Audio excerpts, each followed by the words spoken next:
Halo Sobat Pelaut, selamat datang kembali di channel YouTube Kelas Pelaut, tempat dimana kita bisa belajar membahas hal-hal seru bersama seputar dunia maritim. Nah, di sini kita akan membahas banyak hal, mulai dari kapal niaga, kehidupan pelaut, terus aturan-aturan internasional, dan hingga ke cerita-cerita laut yang penuh dengan tantangan. Pokoknya semua akan kita bahas di tempat ini. Dan bagi kalian yang suka dunia pelayaran atau dunia maritim, kalian boleh mensubscribe channel ini supaya kalian bisa mengikuti pembahasan-pembahasan lainnya. Oke, di video kali ini kita akan membahas mengenai IM Digicode, ya, si kitab panduan untuk muatan berbahaya di atas kapal. Kita mulai dari rumusan masalahnya terlebih dahulu. Jadi coba kalian bayangkan, kalian itu sedang bekerja di atas laut, di atas kapal. Kemudian kapal kalian memuat muatan tangki yang cukup besar, ya, di atas kapal. Saat kapal itu berlayar di tengah lautan, cuacanya mungkin lagi buruk, atau entah cuaca buruk atau bisa jadi karena human error, si muatan tangki tersebut itu jatuh ke laut dan mengalami kebocoran. Nah, ternyata muatan tangki tersebut isinya itu enggak sembarangan, isinya itu bahan kimia berbahaya, di mana bahan kimia tersebut dapat merusak ekosistem dan juga mencemari laut. Bagaimana cara kalian mengetahui cara penanganan dalam situasi tersebut? Nah, disinilah pentingnya IM Digicode, ya. IM Digicode ini adalah singkatan dari International Maritime Dangerous Goods Code, ya.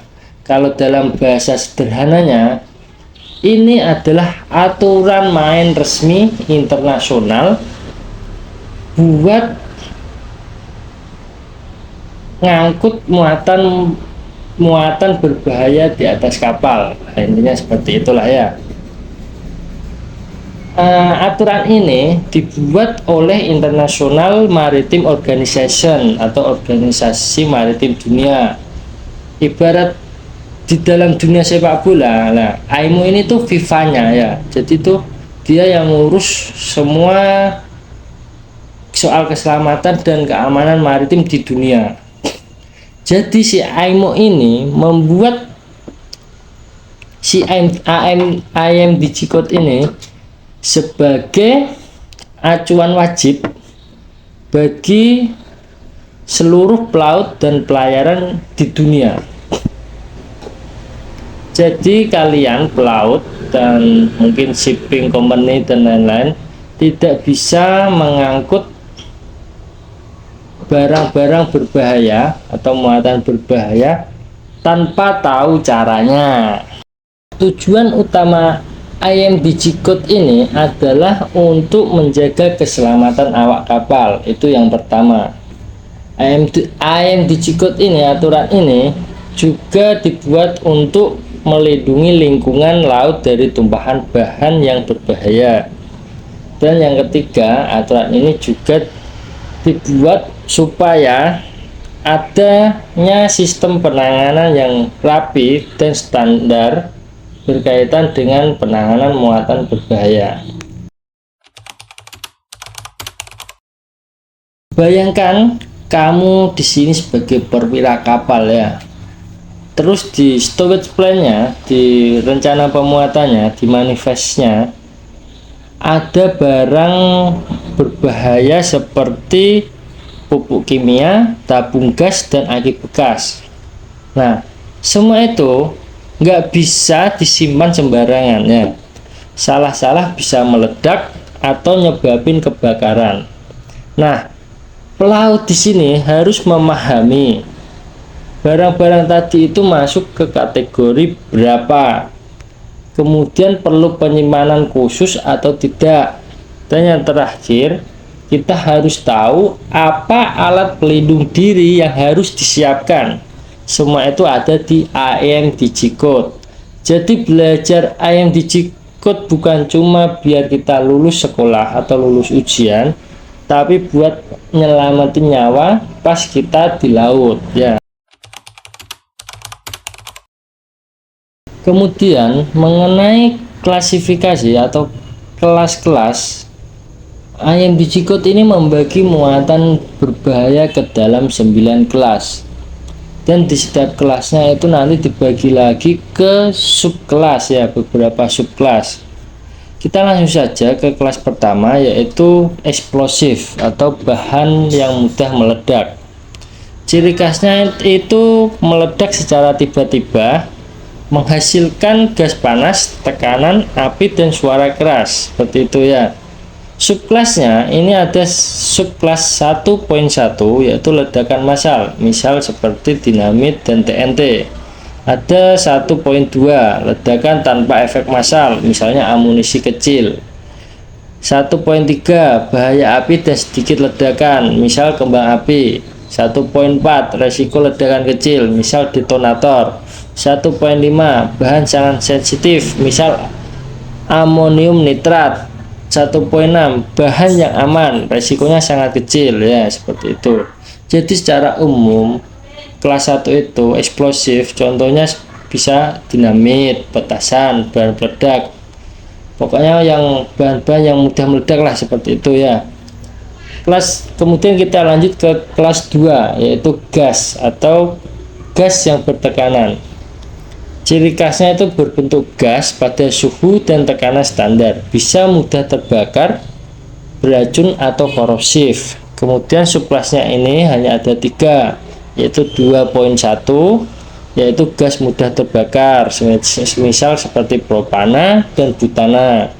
Kemudian 2.2 ada gas tidak mudah terbakar, tidak beracun ya, ini semisal nitrogen dan helium, itu aman tapi dia tetap mudah terbakar tapi tidak beracun.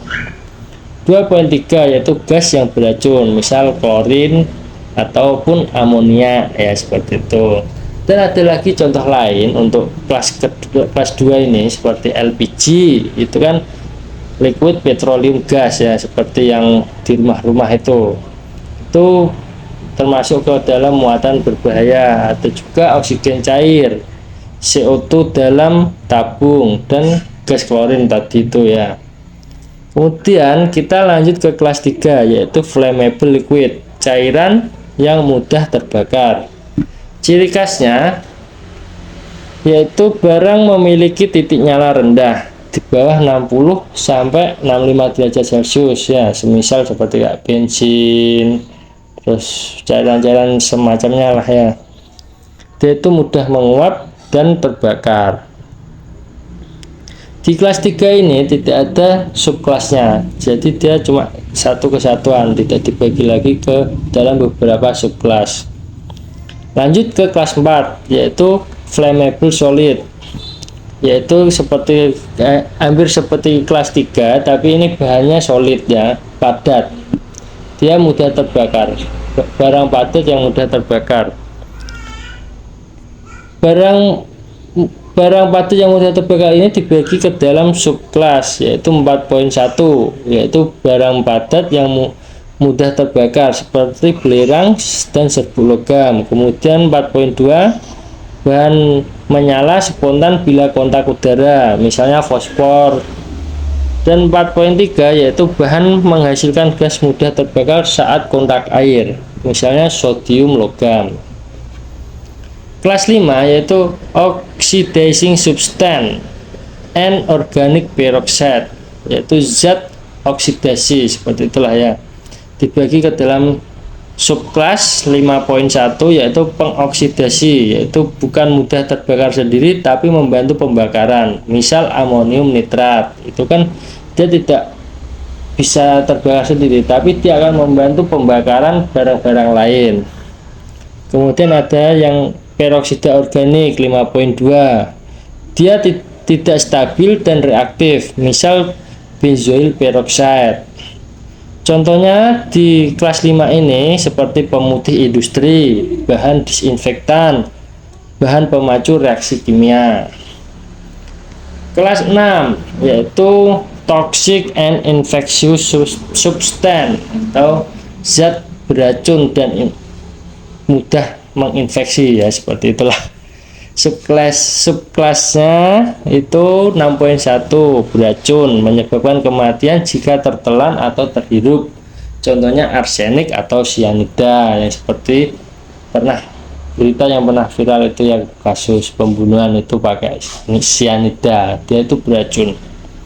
Kemudian 6.2 infeksius, mengandung mikroorganisme berbahaya, semisal sampel virus, limbah medis, dan lain sebagainya. Kita lanjut ke kelas 7, ada yang namanya radioaktif material atau bahan-bahan radioaktif, bahan atau barang yang mengandung radioaktif. Ciri khasnya yaitu memancarkan radiasi ionisasi. Penanganannya sangat diatur dan harus dengan perlindungan khusus. Contoh uranium, isotop medis yaitu iodin 131, kemudian bahan reaktor nuklir. Lanjut ke kelas 9, korosif, yaitu zat korosi yang mudah membuat benda berkarat. Ciri khasnya itu merusak jaringan hidup atau menghancurkan logam saat kontak langsung. Contoh asam sulfat, soda api, dan asam klorida. Kemudian yaitu kelas 9 yaitu miscellaneous dangerous good atau barang berbahaya lain-lainnya lah ya, yang di luar ke-8 kelas tadi sebelumnya. Ciri khasnya itu tidak termasuk dalam kelas 1 sampai 8 tapi tetap berbahaya. Contohnya baterai lithium, airbag kendaraan, es kering menghasilkan CO2 berlebih ya. Jadi di es kering itu dia itu biasanya menghasilkan CO2 secara berlebih. Jadi CO2 itu kan enggak bahaya buat pernapasan, buat jiwa. Kemudian ada alat elektronik dengan bahan reaktif. IMDG Code ini belajarnya itu enggak cuma modal belajar dari buku tebal saja ya. Di dunia pelayaran, pelatihan IMDG Code ini biasanya masuk dalam pelatihan dasar dan lanjutan seperti basic training for handling dangerous goods, and advanced training for officer, dan simulation and case study ya. Materi yang dipelajari itu biasanya meliputi cara mengklasifikasikan bahan berbahaya, kemudian cara packagingnya itu, cara mengemasnya, kemudian labeling, terus ada yang dokumentasi dan declaration IMDG. Kemudian materi pelajarannya juga ada tata letak penyimpanan di kapal atau stowage plan, rencana pemuatan. Dan yang terakhir meliputi prosedur darurat kalau terjadi insiden. Sekolah pelayaran, akademi maritim, dan juga pelatihan perusahaan pelayaran pasti akan memberi modul IMDG Code, baik teori maupun praktek. Bahkan ada ujiannya juga. Pelaut zaman sekarang sudah dimanjakan dengan adanya alat bantu belajar IMDG Code. Alat bantu tersebut meliputi IMDG Codebook volume 1 dan 2. Kemudian ada supplement book, emergency response guide. Jadi panduan merespon keadaan darurat pada muatan berbahaya, itu ada juga bukunya, supplement book. Kemudian ada software and aplikasi. Jadi sekarang itu sudah ada aplikasi buat cari UN number, cari stowage, sampai hitung compatibility-nya, kecocokannya. Jadi muatan satu dan muatan satunya sama-sama bahaya, kira-kira kalau ditempatkan di tempat yang berdekatan itu bisa apa enggak gitulah sih ya, contoh gambarnya seperti itu.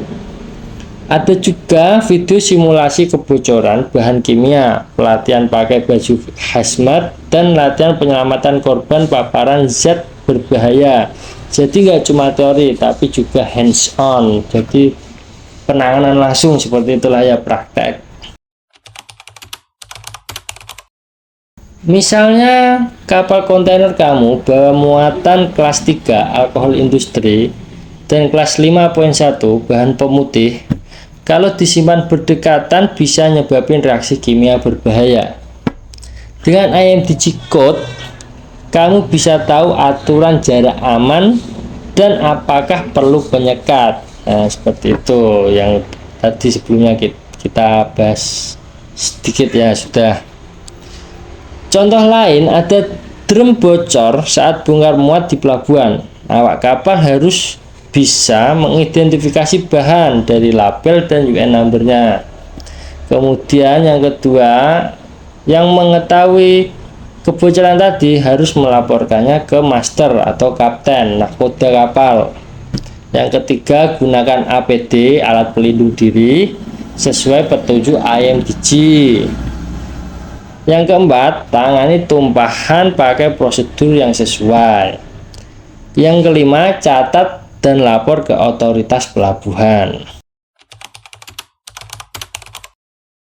Beberapa kapal mengalami kebakaran karena muatan bahan kimia disimpan asal-asalan tanpa ikut IMDG ini, aturan yang sudah dibuat. Kesalahannya seperti yaitu salah klasifikasi barang. Yang pertama, terus ada label tidak lengkap, dokumennya nggak akurat, awak kapalnya nggak tahu isi sebenarnya. Akibatnya ini bisa fatal ya, salah satunya mungkin ledakan, kebakaran, pencemaran laut, dan mungkin kematian bagi awak kapal.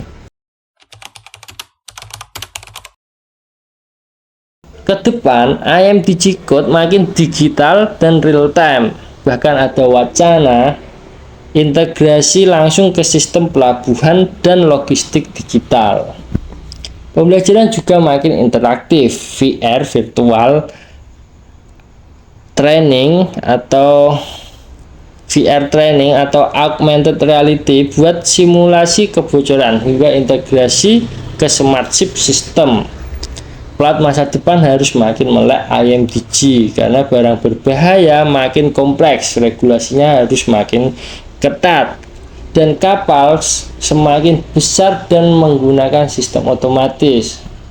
Itu sekarang serba otomatis ya. Kita sebagai pelaut juga aslinya ngeri-ngeri ya, tergantikan oleh mesin nanti ke depan itu pelaut.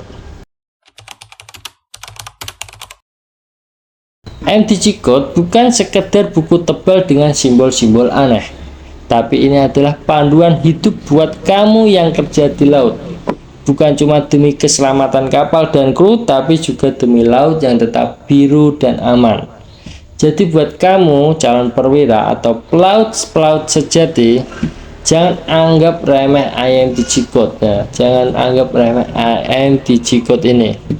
Makin kamu paham, makin siap kamu hadapi bahaya di lautan. Like, share, dan subscribe kalau kamu suka bahasan maritim seperti ini. Sampai jumpa di video berikutnya. Tetap waspada, tetap selamat, dan jaga laut kita. See you and out.